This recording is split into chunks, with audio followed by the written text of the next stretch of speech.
podcast. Welcome, everybody, to the Snobs podcast. I'm your host, Mick Manhattan, joined, as always, by my partner on this magic carpet ride, the man, the myth, the legend, Trick or Treat, Paul Dunn. How you doing, buddy? I'm glad to be back. I'm doing good, man. You know? Oh, I'm glad you're back. We missed you, man. I know you're on a short hiatus. He had a lot of busyness to get to in the Halloween Town world. He's helping build out their new party this year for Jack Skellington. You are all in on Snobtober already. Yeah. Nothing wrong with that. We love Halloween here. We love horror movies. So make sure you guys are subscribed and hanging out with us and checking out all the stuff we're doing. We're doing all horror movies on Classic Film Reviews. Does It Suck? We're doing our top fives as horror movies or horror movie adjacent. It's going to be a good time. It really is. It's our favorite genre. So got to do it. And before we get to our reviews, we have very special guests tonight. Roseann Harpold, who is the founder of HauntFest, is going to be here tonight. She's going to be talking about it, a couple events coming up for HauntFest, and it's going to be a lot of fun. But let me read off something for you so you know exactly what's going on with them right now. Excuse me on this podcast. I must clear my throat. HauntFest will be setting up shop in Athens, Georgia at the B&B Theaters for the release of The Conjuring Last Rites. God, I wish I could be there for that. This sounds awesome, by the way. Come get some sick photo ops with HauntFest characters. Dude, I love that. Yeah. That is awesome. I've never heard that for a haunt before, No. so that's awesome. Characters at our photo booth for our HauntFest Meets the Conjuring event on September 6th. So if you're in the Athens, Georgia section of that state, no section, that was a weird one. But if you're over there in that area, make sure you go check this out because this is going to be a great time. HauntFest and our featured vendor, Gay of the Dead, will be tabling in the lobby. Make sure you get all their information and such, see what they got, because there's always some cool merch and stuff. The theater also serves food with a full bar. Yes. I know Paul's happy about that. So get comfortable and hang around with us. And if you want to RSVP to this event, I'm going to stick this right in the comments, and it will also be available over on our in the descriptions and such. So let me do that. So this sounds like it's going to be a lot of fun. There's another event too I will talk about in just a moment, but I got you guys to sign up and RSVP for both of them. I'm going to share these links out for you guys. So Heck yeah. make sure you're checking that out. There you go. That is the event for tomorrow at B&B. Make sure to sign up. All right, let's talk about their next one that's coming up in October. So after this event, HauntFest will be crawling its way to Simpsonville, South Carolina. Never been there. It sounds awesome, though. For the fright of a lifetime at historic Hopkins Farm Haunted Hayride. That sounds cool. That's a lot of H's, and I love tongue twisters, so I'm all about it. We will be spicing up the opening nights of the Hayride from October 24th and 25th with the Haunted Fest mini events to keep the queue line on their toes. Oh, that's going to be awesome. See additional information here. We have links that are going to go with it. Vendor applications are open for this event.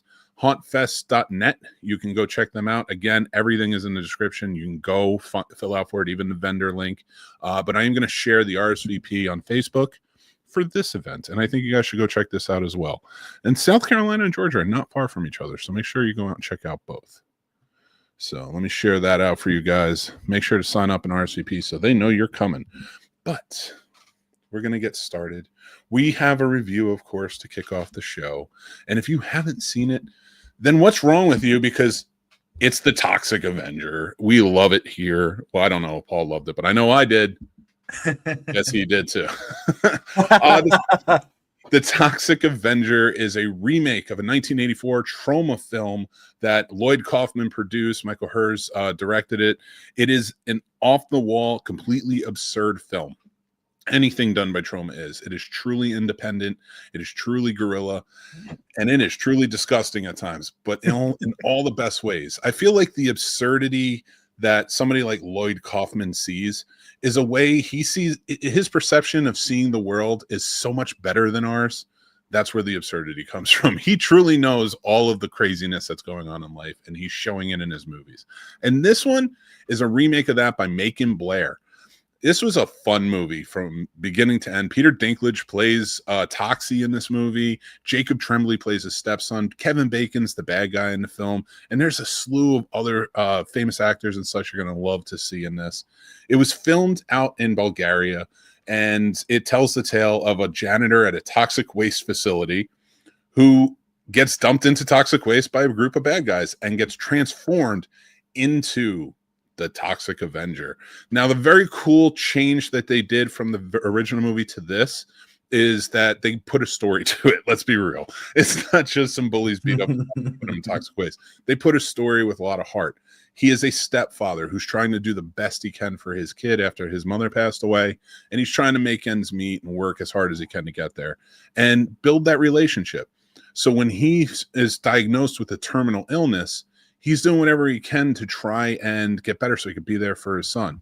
And then he turns into the Toxic Avenger. But I love that they're shining a light on medical terminal illnesses and things like that, but also not being able to pay medical debt.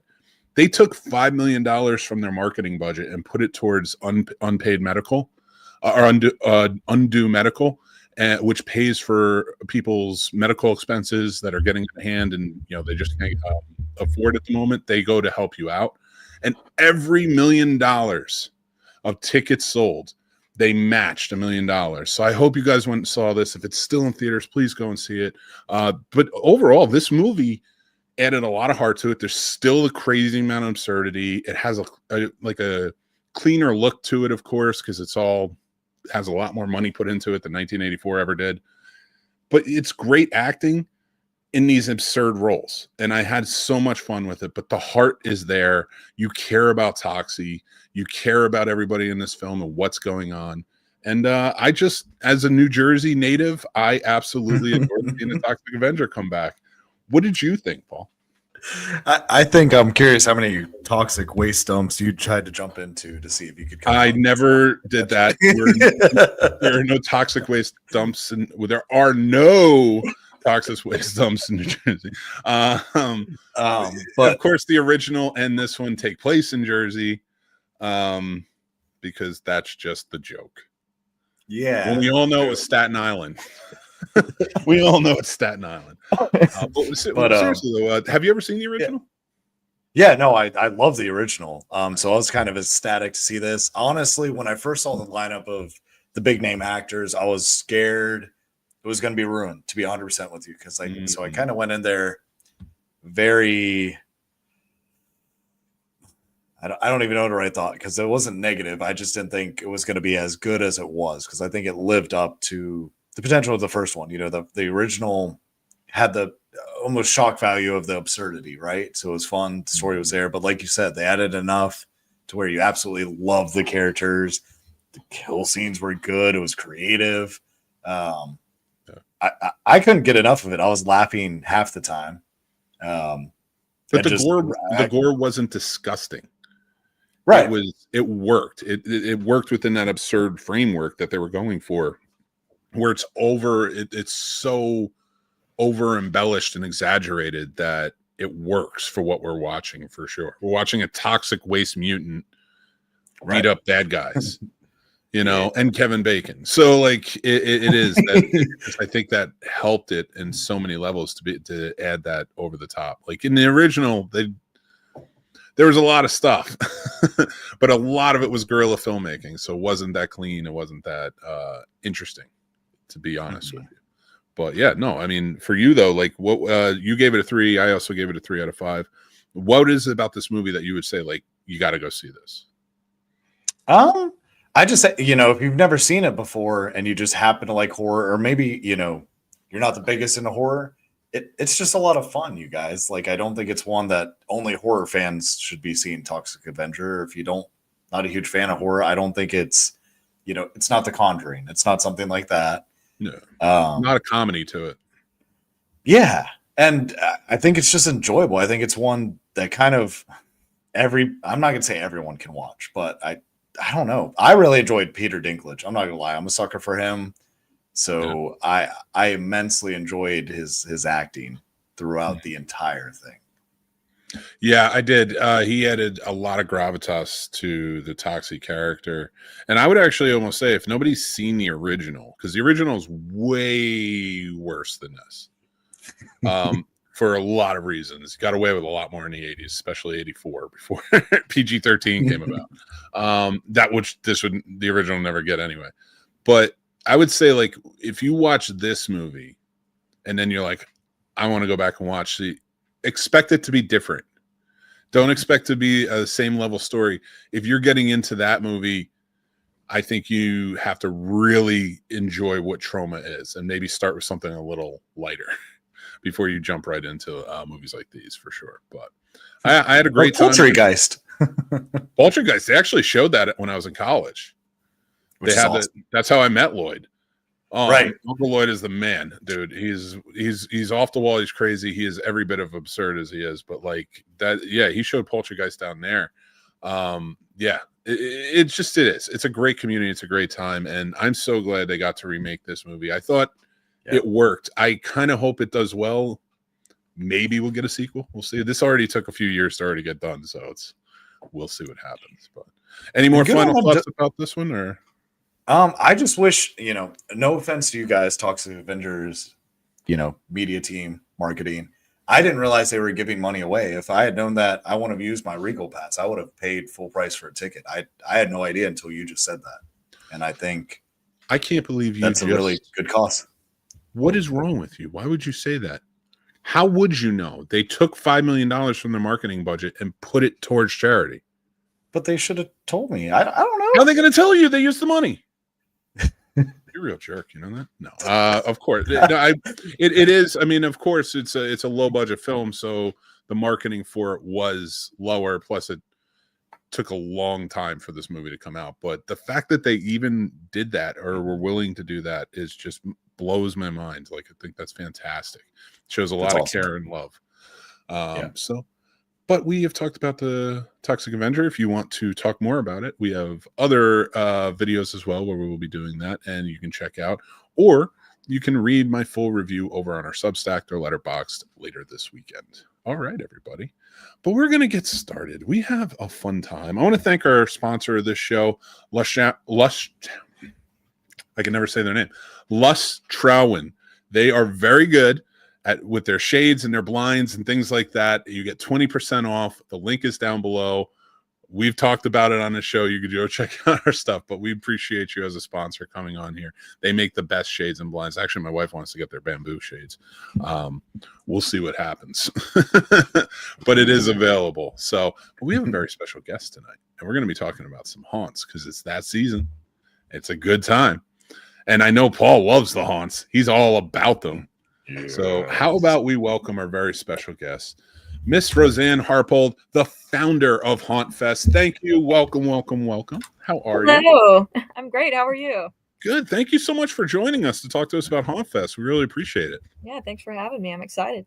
Absolutely. Well, let's kind of dive right in. So when did you start HauntFest? Let's start there. Well, it started as kind of an accident. I was a student at UGA. And my big idea was I wanted to have a haunted theme park one day. It just popped into my head and I was determined to do it. So I joined the entrepreneurship program and went into an idea accelerator through that program in February of 2023. And we were supposed to test our big ideas using smaller ideas. And so the first thing was, will someone go to a haunted event outside of just October? And we were supposed to just come up with like a fake thing and see if people would be interested in that fake thing. But I got feeling guilty about that. And I was like, I actually think I might just do it for real because a lot of people were excited about it. And so May of 2023 is when we held our very first HauntFest. And it was a great turnout. And that's kind of how this whole thing started.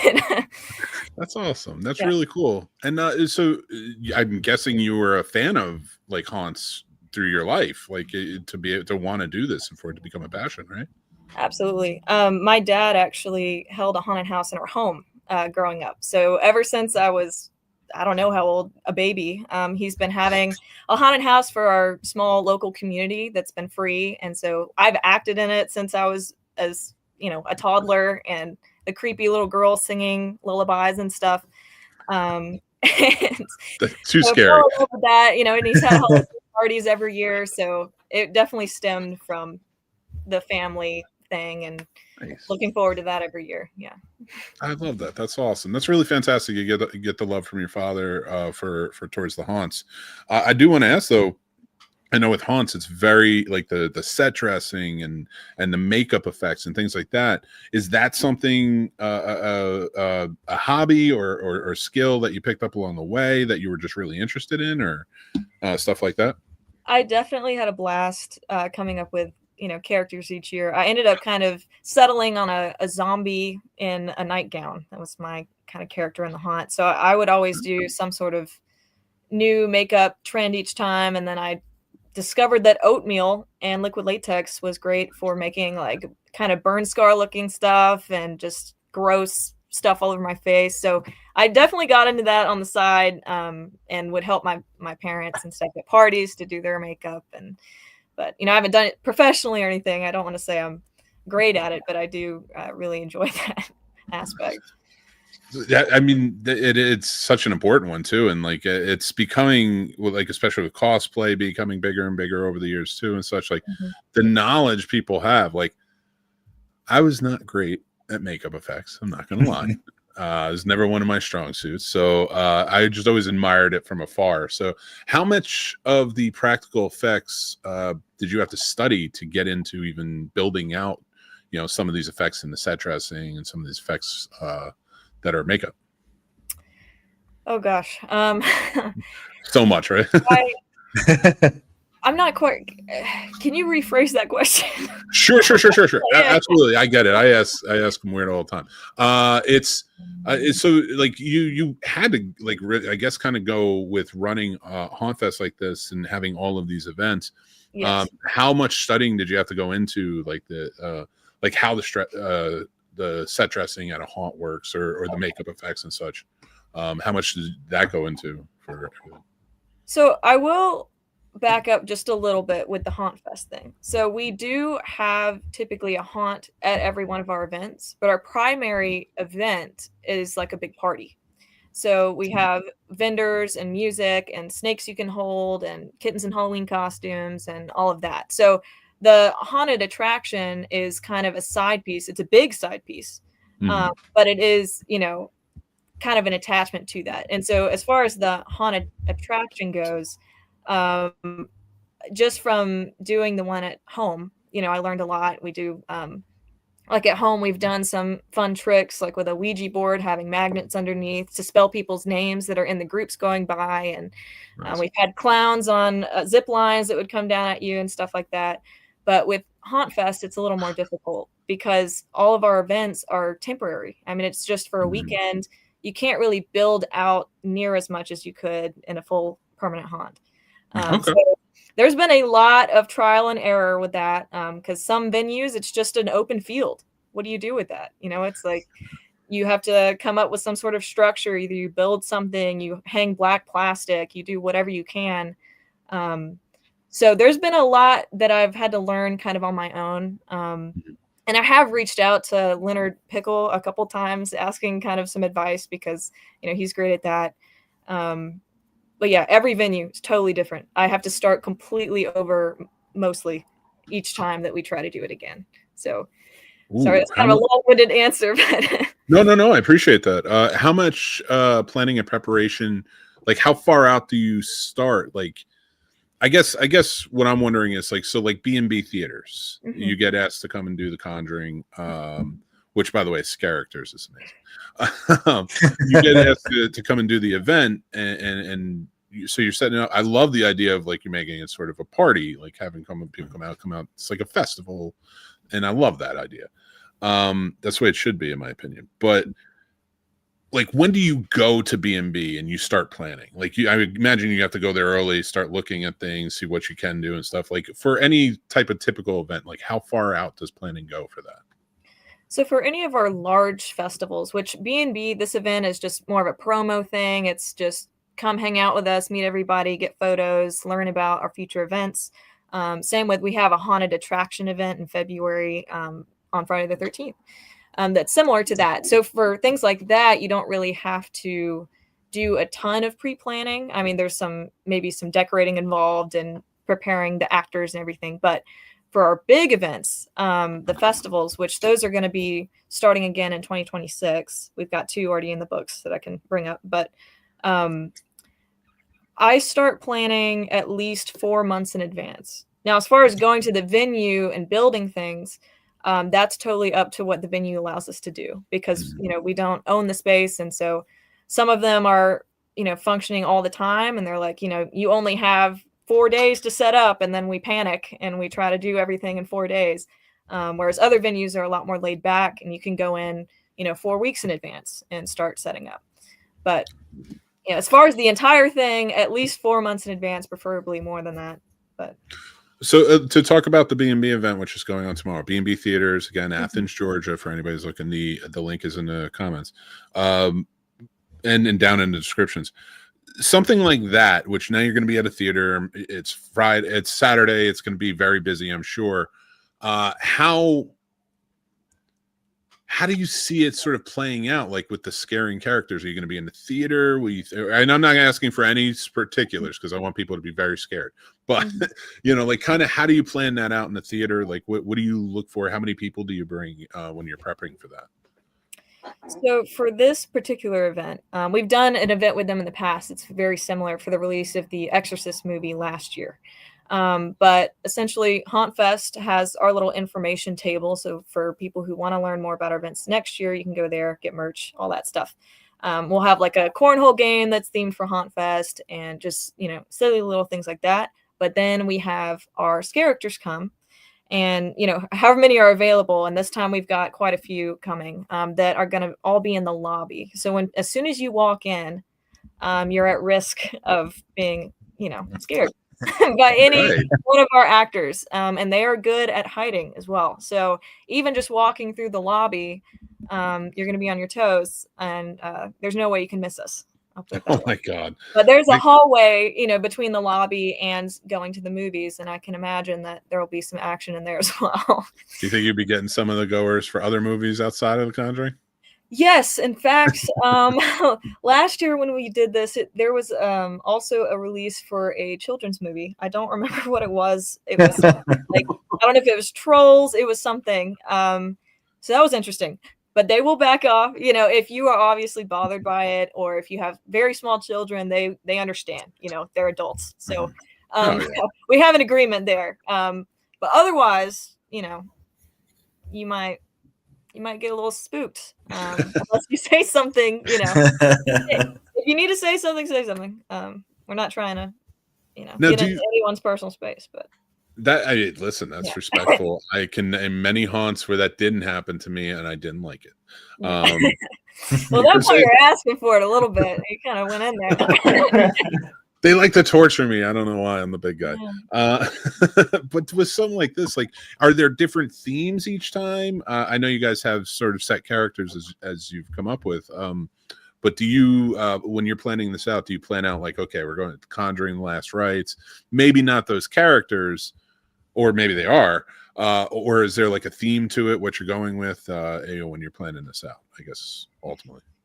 I wouldn't say there's necessarily a theme besides the upcoming movie. Now, if any of the actors decide, that they want to go for that theme specifically, I know there's a few that we have, they're already nuns that are planning on coming. And so that kind of fits the theme already.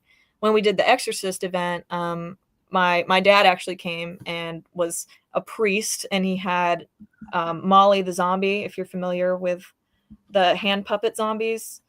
But he had a hand puppet zombie that was dressed as the Exorcist girl, or one of them, attacking him. So I love that.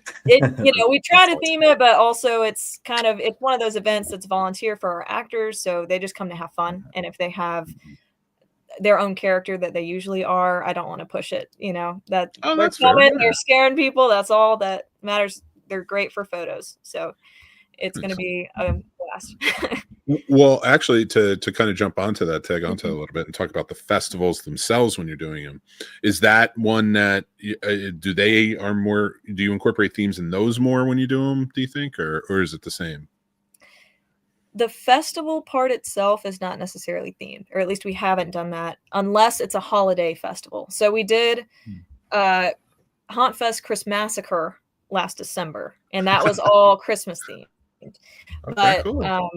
outside of the holidays, the festivals themselves aren't typically themed, but the haunt, will have its own story each time. And so then that will be kind of, the characters will be themed for that, to the best of our ability, at least, Very but cool. yeah. Well, with your two themes coming up, right? Well, not themes, but your two events coming up, I should say. B&B, of course, tomorrow, and then you're doing the HauntFest Mini Fest coming up in October in the tongue twister town of, and I'm going to say it because I love tongue twisters. Historic Hopkins Farm Haunted Hayride in Simpsonville, South Carolina. I love them, but they don't love me. So when you're doing something like that, like I'm guessing, of course, with the hay rides and stuff like that, what do you tend to gravitate more? Like, I guess in what you like doing? Do you like the theaters? Do you like being out, maybe on the hay rides? What is more like your thing? I guess what I'm most used to is the festival, which is just, I'm running everything and I just kind of have the venue space. We'll work with a venue like a brewery or something and they'll have their own staff, but working with vendors, working with entertainers and everything like that, I'm more like most comfortable with. Now the promo events are always totally different. Like it's a learning experience each time. The theater, luckily we've done this before. It's very laid back. It's not stressful at all. Big festivals, crazy stress for me every time. But the Haunted Hayride event, we've never done an event like this. We've never partnered with a haunt in this way, because we're just kind of there outside of their queue line in this huge field. So while people are online, we'll be there. So if they want to come like through the vendors and buy stuff or see what we got going on, they can just do that and get in line, So this is a new thing. I haven't done it before to be able to say if I love it or hate it, but okay, that's we're fair. all about trying new stuff. And when somebody comes to us and says, "Hey, I have an idea," I'm like, might as well learn from each thing you do. So if I had the money, I'd rent out an actual haunted place and then like invite a bunch of like paranormal investigators to come investigate it. Then I'd hire you guys. Yeah, I would love to buy like Milledgeville or something. Oh my god, that's like my dream. So is that something you were interested in growing up too? Paranormal investigation, stuff like that, or just in general, the paranormal? I definitely in my younger years had some experiences that freaked me and my sister out that like got us interested in that. And then since then I've kind of melded back into the party scene of it all and away from the paranormal scene. I don't blame you. It's a lot more fun in the party scene for sure. Yeah. So with the events too, and like how many vendors do you generally bring in? Just average. Totally depends on the event.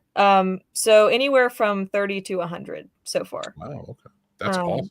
Yeah, first year event is closer to 30, and then our like second or third year events are closer to 100. It's just word of mouth is like the biggest way people know about the event. No matter how much marketing I throw out there, it's always, that people telling their friends for the next year. So that's the jump.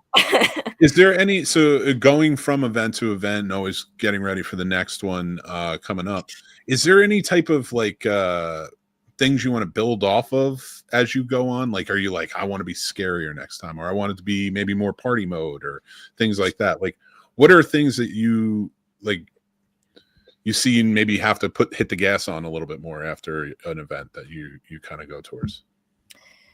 Well, I'm going to say this a million times, but there's always something I learn and, usually the hard way from each event. And, one thing from our last event in Athens well, not just the last event in Athens, but all of our previous events that I noticed is the entertainment has not been getting the love it deserves, from the crowd, because I love music. This is another reason that I wanted to pull it into a festival. It's all like darker themed music to kind of fit the festival and everything.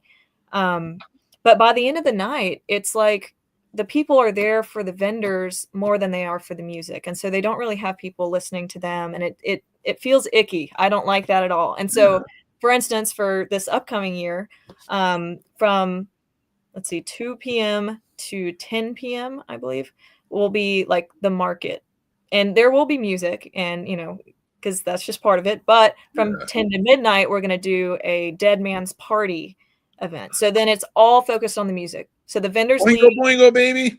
Let's Yeah. do it. So yeah, there's things like that I'll notice over time and be like, okay, this is something that we definitely need to amp up on or change, or and that's a big change for this upcoming event. Yeah, absolutely. Which that's April Ghouls at Terrapin Beer Company, April 11th and 12th, in Athens, Georgia. But that's our fourth, I think, event in Athens. So this is our biggest event so far, and the one that I learned the most from, because we keep doing it over and over again. Listen, I'm old. I'm married. I'm a dad. So puns are always awesome with me. And April Ghouls. Why have I never heard that before? That drives me crazy. I feel like that should have been right there all the time. Yeah. I love it. That's going to be awesome. I really like that idea too, with the market. Just 2 to 10 p.m. Get your stuff done. Go shopping. Talk to the vendors, and then kick it off. And then that gives the vendors a chance to kind of party too, I think. Yeah. Right? That is a good idea. I like that a lot. And that's where is that going to be? That's down in Georgia as well, or is it in South Carolina? Yeah. So the April Ghouls event is at Terrapin Beer Company in Athens, Georgia. That's 265 Newton Bridge Road, in case you need to know that. In April. Start driving now. 11th and 12th. It's a Saturday and a Sunday, which, Sunday may sound kind of strange, but we actually get a good crowd of families and more interactive people on Sundays. So depending on your vibe, Saturday is going to be the party day, and Sunday is going to be the more interactive day, I guess. That's really fantastic. I love that. So one thing I do, we're a movie podcast. We love movies, especially horror.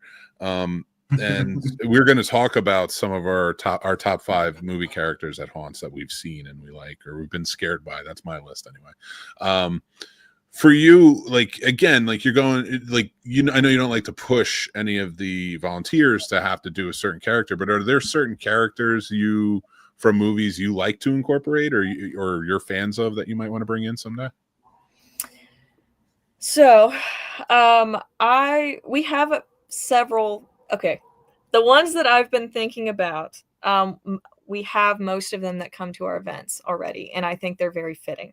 Now, for haunts, I have a little different of an opinion, just because when I'm thinking of a haunt, I'm thinking I want to be scared, and when I'm thinking of HauntFest, I'm thinking I want to have a good time.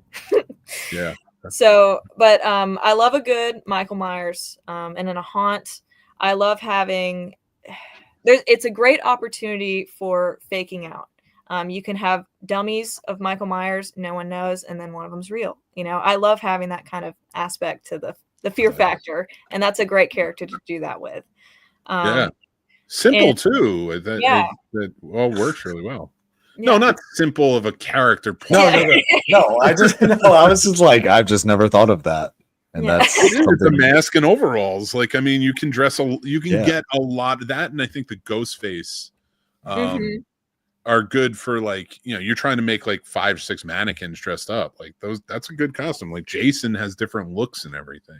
Yeah. And we have a very sarcastic ghost face character at our events that cracks everybody up too. So listen. Heck yeah. Yeah. Ghost face. We don't mess with ghost face. All right. Those high school kids are scary. Yeah. But actually, Mick. Well, yeah, Paul, let's talk. You have any questions? I know you are I love haunts. Yeah. But you go to as many as you can in the season. Yes. And so you might have a new guy coming. Yeah, I was just looking at the calendar. I was like, man, if I didn't have stuff those dates, I'd be volunteering. What made you choose those locations, I guess? For the mini events or for the bigger events? For the mini events, since that's in South Carolina. What made you choose, I guess, that city in South Carolina? So actually the owner, one of the managers at Historic Hopkins Farms, reached out to me months ago about doing an event there. And at the time I was not really for it. We had done an event there that didn't go so well for me the prior year. And I, had to learn the hard way for one too many things, and so I was like, I don't know if we'll go back there. I was thinking if we go to another state, it'll be a totally different state than that. But over time, I really, thought about it and was like, the second year is always better. And it's always good you have to get your feet on the ground the first year. Yeah. And so I reached back out to her and I was like, I've reconsidered. I think it'd be really cool if we could do some sort of collab. And so it was really her idea. And her name's Heather. She's amazing. She actually started the historic Hopkins hayride part herself and runs it. She's been running it for, I think, 3 years now. So we're in kind of similar boats. I thought that was pretty neat. And I went and saw the venue. Incredible venue space, especially for HauntFest. And so we've talked already about in 2026 potentially hosting a real HauntFest festival there as well. But we're going to see after the 24th and 25th of October this year how that goes. And if we meld it all together, it'll be a match made in heaven. It's like a huge wedding venue farm. And so there's tons of parking. There's a whole area to hang out in with a fire pit. It's just perfect for our kinds of events. So that's fantastic. That's really cool. Yeah, I like those farmhouse haunts. Yes. Like not farmhouse, but farm haunts. Like we've been to a couple. And oh yeah. It's always scary. It's always just really scary because it's so pitch black, but it's fun. Like it's a fun time. Yeah. And I like the idea you're going to add music. Like I like going to festivals and hearing music playing. That does. So like when you say that, like nobody's listening, I'm like, that's a shame. Like we all always want to go to concerts.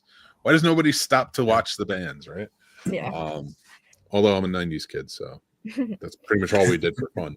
Yeah. And I will also say this location is really close to Greenville, which is where we had our big event last year. And so it really worked. The location question, that really worked out well when I looked up where it was and how close it was to what we did previously. So hopefully people are in the area already know us enough, to want to come out and see us again. So I wish you all the best. I think that's going to be a really awesome time, and with all your events too. Like tomorrow night's going to sounds like a lot of fun. Just if you're walking into the movie theater and you see it just feels like the season. It just feels right. Yeah. Yes. I do want to. I have a question, and Paul, if you have any more, please jump in. But I do have a question about like it seems like haunts themselves are trying to become more and more extreme. I don't know that I'm a big fan of that. I'm wondering, like, how do you feel about it? Like, do you like these the extreme path that's going down? Or I know you like the fun at HauntFest and such, but how about your mazes, or I should say rooms, right? But like, do you think they could be more extreme? Do you subscribe to that? I have mixed feelings about it. Yeah, I do. I do the extreme aspect, but I know it's not for everyone. I actually went last year to Lake Joy Trails of Terror in Kathleen, Georgia, and they do this extra experience where you can pay extra to get this t-shirt, and as soon as that shirt is on, they can mess with you big time. I mean, you can get thrown in a body bag, you can be, taken off to who knows where, and I don't want to spoil anything, but by the end, every little part to toe in fake blood.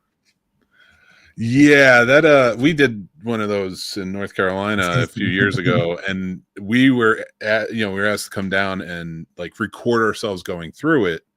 Not the event itself, but us going through the event to share on our social media and such. Well, I guess because they knew that, like they were like, you can go extra hard on this guy. Oh my I will God. tell you, it is not for everyone. You are right. Because there was a point where they kept making me go around. I got to like the fourth time and I was like, all right, I quit. I'm just going to start hitting all of you as you come near me. And they left me alone and I walked away. That extreme thing, I want to get, people out there who may like it and get pretty rough. And tiring. Yeah. But I will say for our, we have a Harvest of Horrors event in 2026 in November. So it's a while from now, but it's at a campground. Well, it's at Bobby Brown Park, which was a state park. It's no longer a state park, but it's still basically a state park, right? Yeah. And so they have a ton of camping, water sports, everything. It's great, awesome place. But with that comes more opportunity. And so we're going to test the waters with something somewhat extreme. It's not crazy, but it kind of sounds a little crazy, actually. Having a camping area designated for people who want to be messed with at their campsite after hours. So we're trying to call it night terrors. And so from like midnight to 2 or 3 a.m., I think maybe 2 a.m., you can pay to get a campsite in this area, and they will be outside your tent. And, maybe That's chasing you awesome. around the woods at night. So that's as never met extreme as I'm about to test right now. But lots of I liability never waivers know. involved. Yeah. I know what trip I'm going to be paying to take my friends on and not tell them that it's that and just be like, oh, we're just camping and just let them be terrified thinking Well, it's if you real don't life. think I'm throwing you at these killers, you have another thing coming to you. As soon as they come around, I'm like, take him. He has an orange shirt. And then I'm going to run. Just be Sasquatch into the woods. That's it. I love it though. This is fantastic. And I like that you're doing different venues. You kind of like, it feels like you're bringing something new to every event. And I dig that. That's kind of cool. It's not the same thing every time. So very cool. This is a very cool concept and idea. Now, is there any more you want to tell us about before we go into our top fives? I guess if there are any vendors out there interested in vending for our mini event at the Haunted Hayride, applications close on October 21st. Oh, and if anyone at all is interested in doing trunk or treating there, there's also an application for that, just so we have you down and can expect that you're coming. This includes, haunted cars too. If you have a hearse, that's super fitting. We've had hearses at previous events. But if you just have a regular car and you want a trunk or treat for the kids in line, there's a haunted car showcase page on our website, hauntfest.net, where you can sign up for that. And on that website, there's also a vendor info page, entertainer info page, and we already have applications out for events in 2026. So that's our big info. Yeah. I am putting again. All of this stuff is in our description. You can check it out whether you're watching, listening, or checking this out at a later date. It is down in descriptions. Go check it out. Everything, the vendor, entertainment, tickets, the whole nine. All those links are down there. I want you to go check this out. And I'm adding to the comments right now, hauntfest.net. I want you guys to go and check this out. Support this because it seems like a very awesome adventure that you're putting on here. Especially, I know horror fans are always clamoring. He always wants the haunts, and you do it all year round, which is very cool as well. That's amazing. Thank you. Before we move on to our top five, though, is there anything like, so you have, I just want to cover all our bases. You have tomorrow's B&B at theaters down in Athens, Georgia. You're going to be doing for the Conjuring the Last Rites. We talked about that. Of course, on October 24th and 25th, you're going to be at historic Hopkins Farms Haunted Hayride. And you will be providing the scares there during the hayride and such. And there's going to be a lot more going on, vendors, things like that you bring with you, right? Now, and in February on 13th, you have another Haunted Fest going on. And then, of course, April Ghouls. Is there anything between that time like people should look out for? Or where can they follow you maybe on social media to find more out about this stuff? Well, firstly, there's one more event on the calendar thus far, which is the Harvest of Horrors, which is November 6th and 7th at Bobby Brown Park. From, 5 p.m. to midnight on Friday and 2 p.m. to midnight on Saturday. And this is in Elberton, Georgia. And then as far as socials go, our Instagram is at hauntfest.athens. And then our Facebook is HauntFest LLC. We have Facebook groups for different states as well. So we have a HauntFest Georgia and a HauntFest South Carolina, and also a HauntFest North Carolina as well. So if you are in any of those states and are only interested in that information, please join the group, and that's where we'll be posting updates for your state. Our TikTok is at HauntFest. I love it. And I think that all of our socials, which are also down below linked. So you can go follow them, but I did want to put it out there. And of course, this is their logo. You can find it all over when you look for them. So make sure you go and support. Now, we're going to get ready and do our top 5. Oh, Paul, you're not on there. Top 5 movie characters that haunts.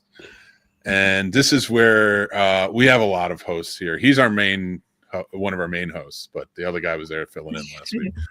So we are talking about, like, I love going to haunts and I love movies. So when I see movie characters at haunts, I get giddy. It's fun. I like being scared by them.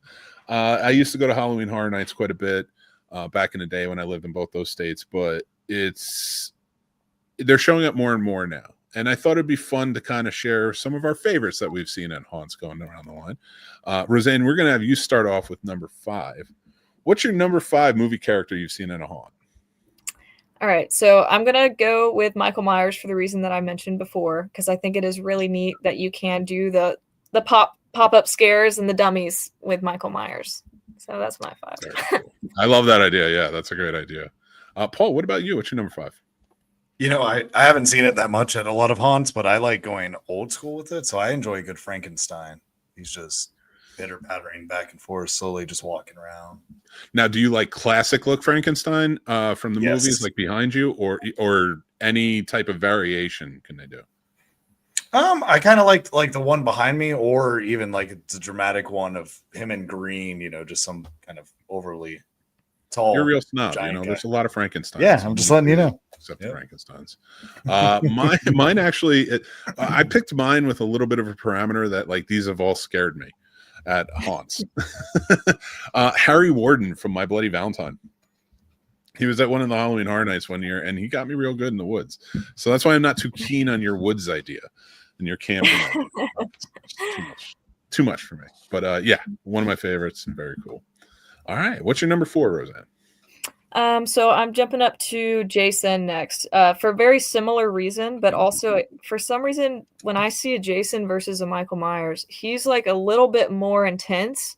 Like, I feel like he's more likely to chase me for some reason. I know that Michael Myers chases people, but something about the way he looks gives me just a little bit more fear, but he can still be really still. Like, are you a big fan of the Friday movies? I enjoy them. I'll ask you this. I am more, you know, because of the festival stuff. I have some more like personal reasons that I like Jason. Like we had Ari Lehman come for our last Athens event and he played with his band First Jason, and so I'm a little. Yeah, I might be a little biased there for that reason too. Yeah, I was going to ask you which which look of Jason you prefer, and now I got my answer. So that's fair. The bias is fair. Paul, what's your number 4? I'm going to be selfish and call out Woods of Terror. Good job, Woods of Terror. But they had a Vecna last year at theirs, and I thought that was really cool because I'm big into Stranger Things, so I thought Vecna was a lot of fun. I like that. That's a good one. My number 4 is actually Leatherface, and it's more of a representation of the sadistic chain wielding characters that you get. Because I remember when they finally introduced. Now I don't know how long ago it was, but like I remember we went to Six Flags. They did Fright Fest every year, and when they introduced the chainsaws, it freaked everyone out. And then to being able to see Leatherface in that, because I had to do one where you had to go through the sheets. Like in the movie and such, and then he popped out. So, you know, I'm not gonna say I soiled my drawers or anything, but like I did because it's Leatherface and he's terrifying. I hate chainsaws. But what's your number 3?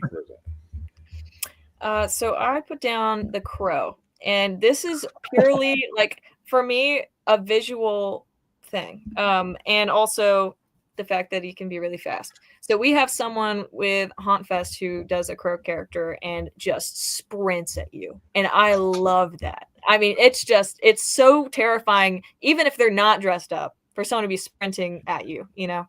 And so from my experience with that, I just love the idea of having the crow because it's very clownish looking. It's very like stark colors and everything. And I don't know, just from like a visual aspect and from the like fear of just being ran at. That's my fear. That's where my number 3 is very similar for that reason. So I'm with it. The Crow. I've never seen the Crow at a haunt, although you guys should know he is the hero technically. But no, that's awesome. I would love to see the Crow. Like that would be weird and fun. And we're all about weird and fun here. Paul, what's your number 3? I don't even know what to call it, but at one haunt they had a purge theme, and those God. kids sold the shit out of it, and it was terrifying that they were dressed all preppy, covered in blood, saying they wanted to kill me. I was like, this is real, 100%. You actually They purged. They purged. I don't know that I'd want to do a purge style haunt. That'd be just weird. No, I dig that though. That's a good one. But Roseann, kind of like what you were saying about the Crow, I chose Ghostface because there's never been a time I've seen Ghostface and he can't run. You know, every haunt he's like ready to run, and I'm like, I don't run, so I guess I die or we fight. I don't know. We'll figure it out. I hope you're a teenager, because if you're a full-grown man, I'm probably gonna die. It's one of those things that like, they move too fast, and like that's why I don't mind the Michael Myers. You can't come at me too fast, or I'm just done. You will get me to scream. But what is your number 2?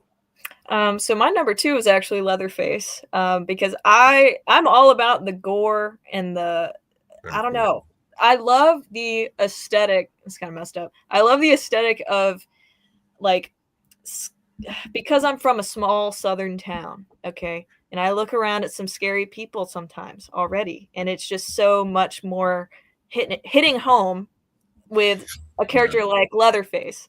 Because I feel like I could walk into any of these abandoned farmhouses out here and he might be in there. And so for me, that's like a personal, like, that freaks me out, but I'm so enamored by it when I go in a haunt, any sort of like cannibalistic area. I just love it. I eat it up. I don't know why.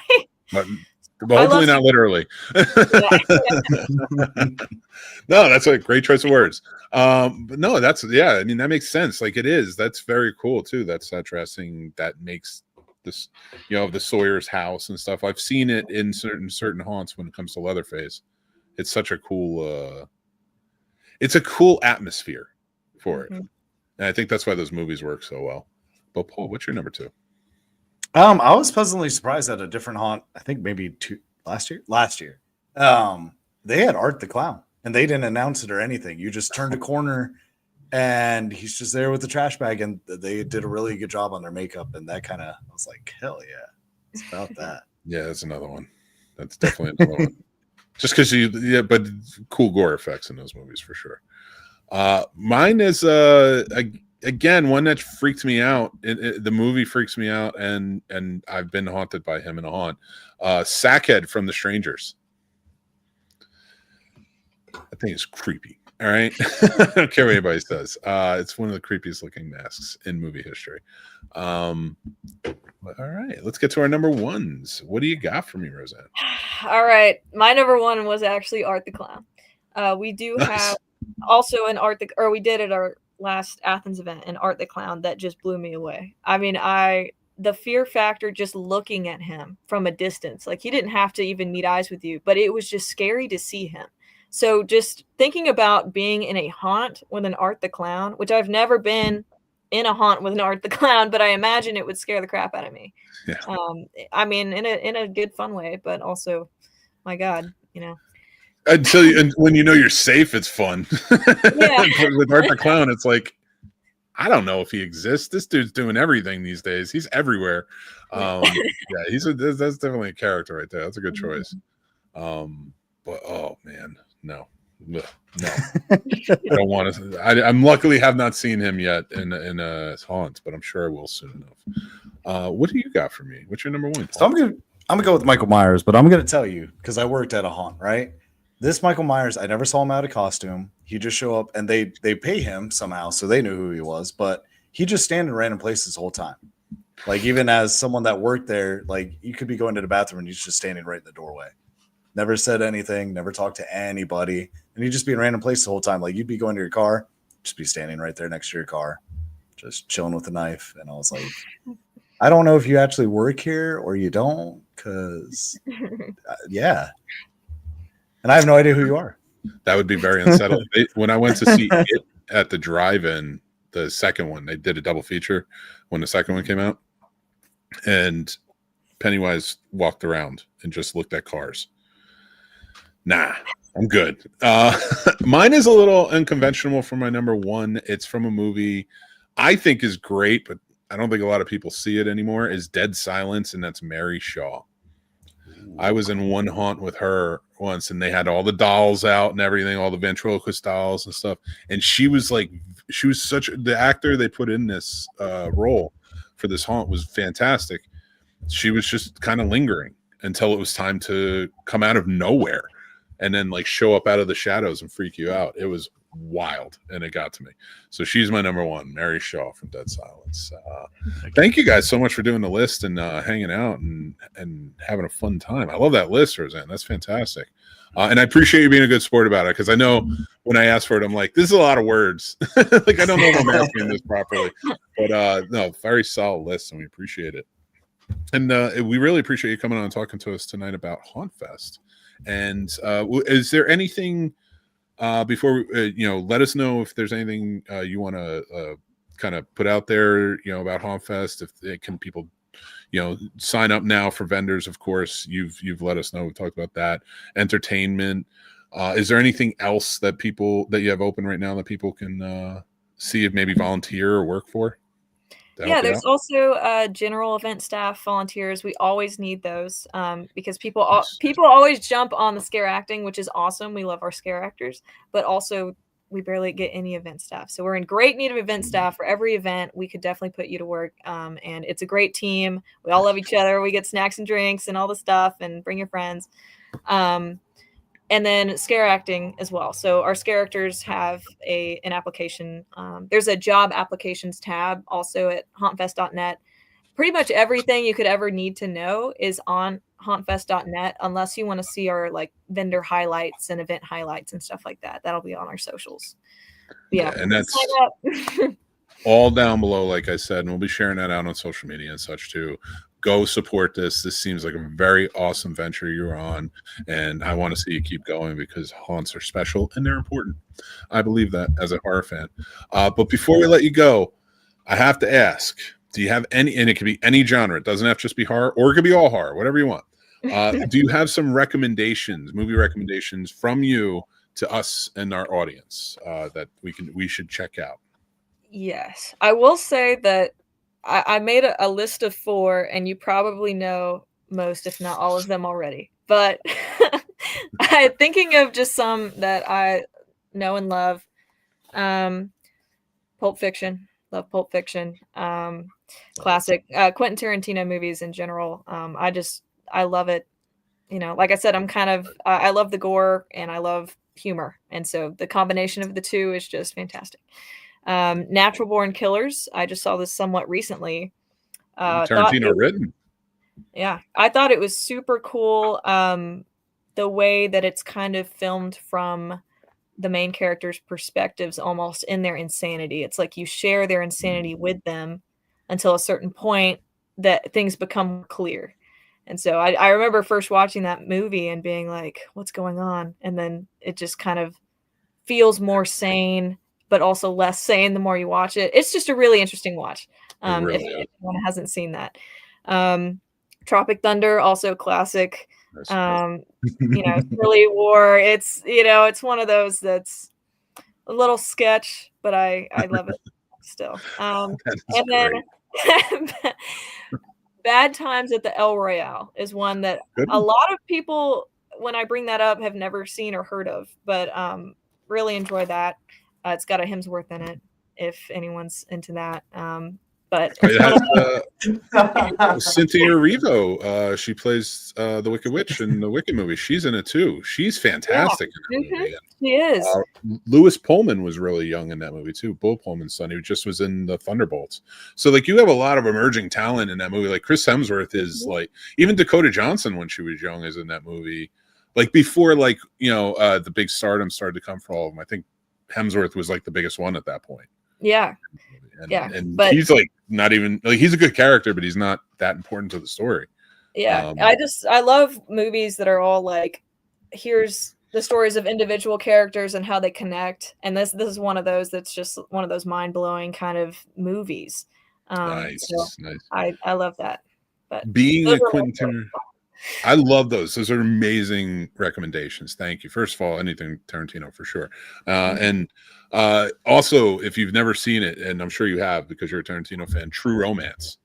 he wrote that one too, and he did it was so good in that. I thought just the script in general and the acting. But I want to ask before you get going. Now that I know you're a Tarantino fan, they are doing a Cliff TV series from Once Upon a Time in Hollywood, the Brad Pitt character, but it's David Fincher doing it. Huh. So, do you think like a character like that fits in the hands of someone else, another filmmaker like that? Purely opinion. I promise. I'm not going to hold you to your. Hold it to you if you change your mind. I think, as far as changing the actor for that character. No. It's Brad Pitt. He's coming back. Oh, it's just David Fincher's taking over. Oh, he's going to do a TV series rather than Tarantino. He just got the blessing from Tarantino. I did not know about this until you just said it, so it's kind of blowing my mind. That's something to look up for. I don't even know how to answer that. It's kind of against everything that I feel is right to take something and give it to someone else and trust them completely with it to make it, fit the way it should, I guess. But maybe there's no way that it should fit. Maybe I shouldn't feel like that, Maybe I should open my heart a little. There it is. There it is. That's the perfect answer. And that's what I'm going to go with too on that one. Yeah. Because my jury's still out on it, but I love Fincher, so we'll see. But yeah. I want to say thank you so much for joining in. Please feel free to come back anytime if you have any other events coming up. April Ghouls, especially. I love that. I love that title. But I'm a geek. Don't worry. But I want to say thank you so much, Roseann, for coming by, hanging out with us, talking to us about HauntFest. I wish you all the best. We'll be supporting. If you have anything that you want us to share out while you're getting ready and everything, please feel free to, and I'll be happy to. Please feel free to join us anytime. We're always having a good time here on the show. But I want to say thank you, and we're going to let you go. We're going to close out the show. But before you go, is there anything else you want to say before you get going?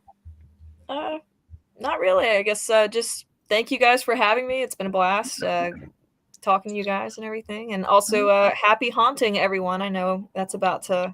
We're almost there in the season, like kind of right now, honestly. So I feel like Halloween season should just start on September 1st. It basically does, yeah. It starts on July 5th, guys. That's July 5th.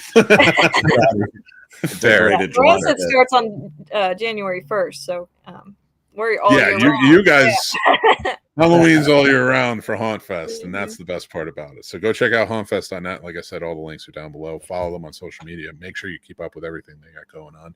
Thank you again, Roseann, for joining us. We appreciate you. We're going to let you go, and thank you guys for joining in and hanging out with us. Take care, and we'll talk to you soon. Bye. Oh, I cut her off. I feel so bad. I'm so bad at that. Dude, that sounds like a lot of fun. That sounds like a lot of fun. Yeah, when I was looking it up, when I was looking it up, I was like, "What is this?" I would have gone to this 2 years ago. Like, I need to go. Like, if I didn't already have something those dates, I'd go this year. I'm definitely. Well, that's the cool part about it. It's only like because again, they have one in November, then they have one in February, and then April. So you can't like that's the nice part. You have chances, and that's a cool thing. Like, I mean, when we do our work with Carolina Fear Fest, we meet a lot of haunts, we meet a lot of different types of characters and stuff like that, players in it and such. But it's never like all year round. Like there's never opportunity all the time to go. So it's kind of cool that something like this exists. And it sounds like a very cool party. I want to go desperately as soon as I can get down to Georgia because I'm too far up north. You lucky bastard. You're all the way down there in the south doing cool things. But,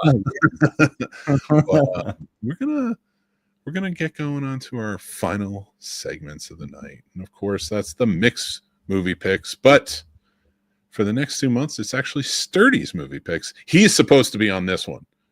He wasn't supposed to be on the last one because you're joining me, but he is on this one because this is Sturdy's movie picks from 1995 for Does It Suck in 1994 for classic film review. So, and if you guys are interested, you can go check out any one of our Does It Sucks or classic film reviews over on the YouTube channel. We pick out different movies. The Does It Sucks, they're like the cult classics or the forgotten or hidden gems or the ones that bombed that people hated when it came out, but maybe start liking now. I revisit all those things. Then we do a little short, brief history about it, and I share my review. You can check those out. Castle Freak will be next Tuesday. And then for this was a first time watch for me, Wolf. Yeah, he gave this to me in 1994. I remember it. I love Nicholson, so I'm surprised I never had seen it. And I love Michelle Pfeiffer. She's one of my favorite actors. So I got to sit down and finally watch this one when he gave it to me, and I loved it. I'm like, it's a Mike Nichols film. He's an auteur. He did The Graduate, MASH. He's done oh no, Altman did MASH, sorry. He did The Graduate. What else did he do? He did a ton of stuff. I don't have it all in front of me at the moment, but Wolf is one where he kind of went against his genre. Ennio Morricone did the music for this, and it's interesting, but I love Ennio's work. In this, it gets a little jazzy at times, which sort of works within the framework of it being high society. But yeah, Jack Nicholson plays a book editor who gets bit by a wolf and then starts to become one. And Michelle Pfeiffer plays the woman in love with him because, she was in her, 30s and he was in his 60s. And I guess that makes sense. But, whatever. It's all that animal magnetism. Although James Spader plays a pretty cool werewolf in this too. He's a good bad guy. Have you ever seen this one? Mm-mm. You never seen Wolf? You got to watch these. No, sorry, I've seen Wolf. I thought you. Anyway. Oh, you never seen Castle Freak? Wolf. Oh, Nope. dude, that's up your alley, man. That's a Stuart Gordon movie right there. And then we did it for Does It Suck? I don't think it ever really sucked. I think it's an acquired taste. You'll love it. Okay. I think it's an acquired taste for. Yeah, oh, dude. This is up here. This is Charles Band. You love film. So, like, this is one that I think, but it has that Lovecraftian Stuart Gordon vibe to it. So it worked well. So I think you really enjoy it. Check that one out. We have that for Does It Suck? Again, for the next 2 months, all of our movies are completely supplied by our guest curator, Sir Sturdy from Sturdovision. We thank him so much for doing that and being part of this and hanging out with us and, helping me put together these lists. In November, Trevor Stottlemyre from Ambassador Radio is going to be our guest curator for Does It Suck? And classic film reviews, and we are going to be doing crime dramas. So I'm excited for that. But I have a few more messages. Well, first we'll get to Complete Film Dictionary. Why? Because we love knowledge here. And I was a filmmaker. So I guess I am still kind of. All right. I feel like you don't lose it. I feel like you don't really lose it. You become out of practice with it. I broke out my camera the other day because I'm practicing certain shots because I finished a screenplay. So I'm looking for. Thank you. Oh, dude, I can't wait for you to check it out. I'm looking for a producer, but I've never, other than a shorts, I've never directed before. So, and even my shorts were not good. So I understood the idea of it, but I do know my level of back then when I did them. But then I got into producing and I never really gravitated back to directing. I would just do more of the writing. Let's face facts. I edited more than I wrote, but I would do more of the writing and then more of the producing side. But I want to direct this one. So, and I want to fund it on my own. So if you want to give me money, please feel free. I have a very cool script. It's called Mick Takes All of Your Money and Runs. No, I'm just kidding.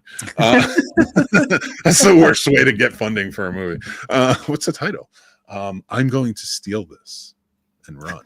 So no, I am super stoked about it. But I've been flexing that filmmaker mind. Like I've been pulling out my camera, working, pulling out some lights, and like trying to frame certain shots a certain way, using a lot of my kids' toys.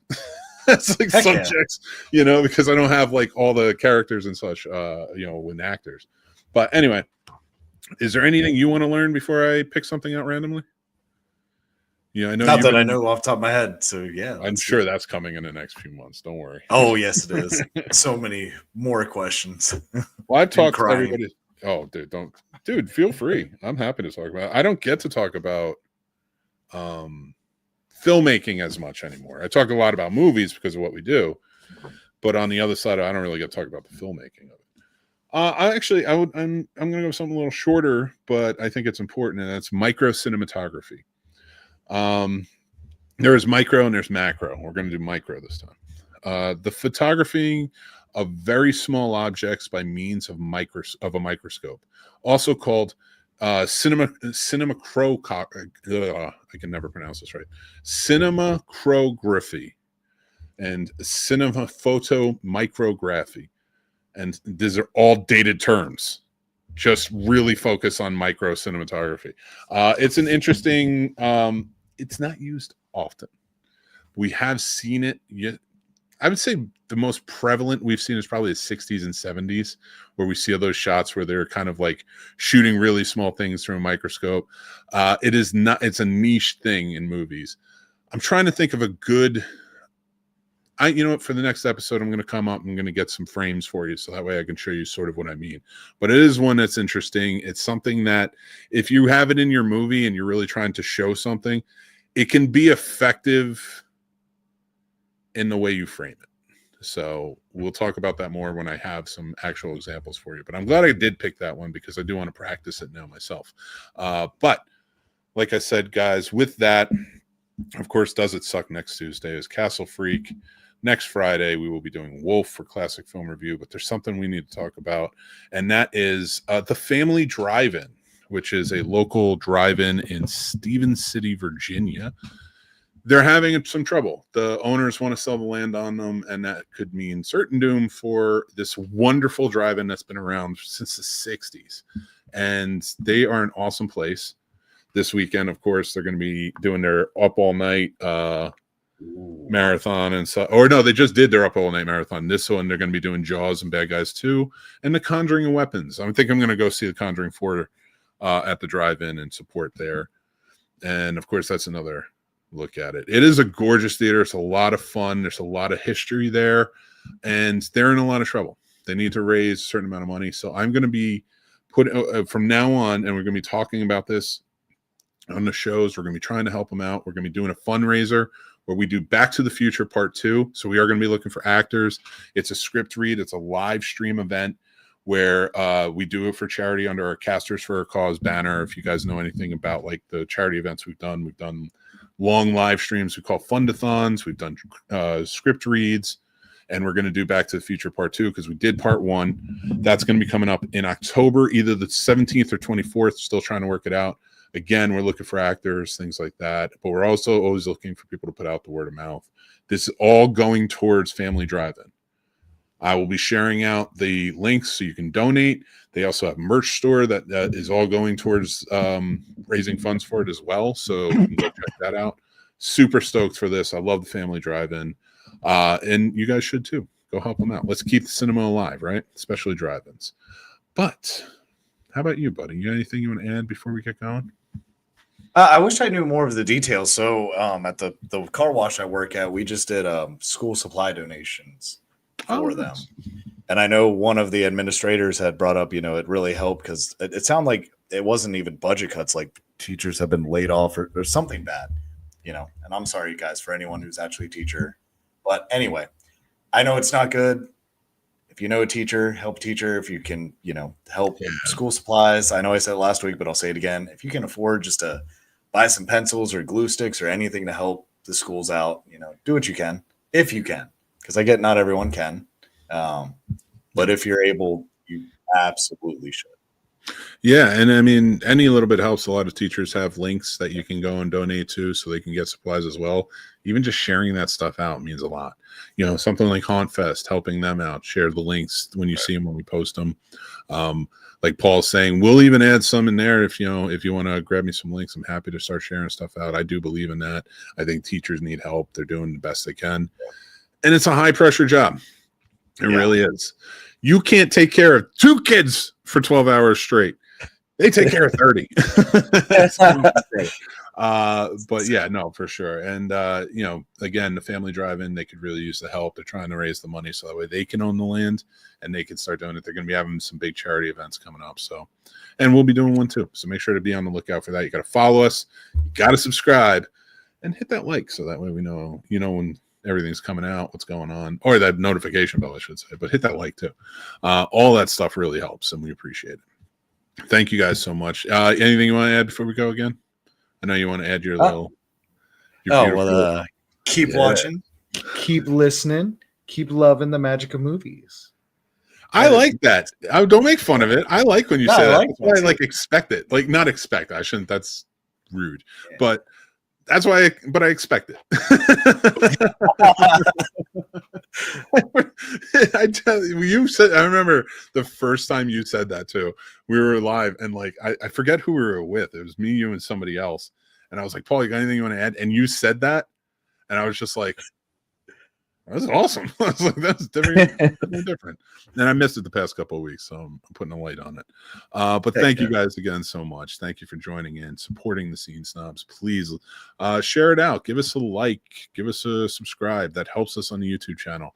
But if you're listening to this in the podcast, rate and review us. That's a big deal, and that really helps us a lot. Gets the name out there, stuff like that. We're all over on all podcast platforms. We're celebrating 6 years in October. It's been a long time.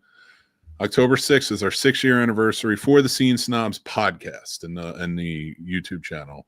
Of course, we are also going to be celebrating on October 31st, live, big event, Halloween night. Might have to get scared ourselves. It's going to be our 400th episode. I'm surprised if our 300th fell on Halloween night too, but that was back when we were on Tuesdays. That's kind of spooky. I know. Now our 400. Well, it's not spooky if you plan it properly, as in like, wow, this is our 300th episode. And then just plan as you go and then make sure you do episodes every Friday or you know how it goes. Sort of be a slave driver over it, even if it's just me. Because I can't do that to you. You're too pretty. I need you to keep young and pretty. You're the face of this show. I got a face for podcasts. My mom always knew it. You do. You know, let me bitch at you for a minute. Before I go.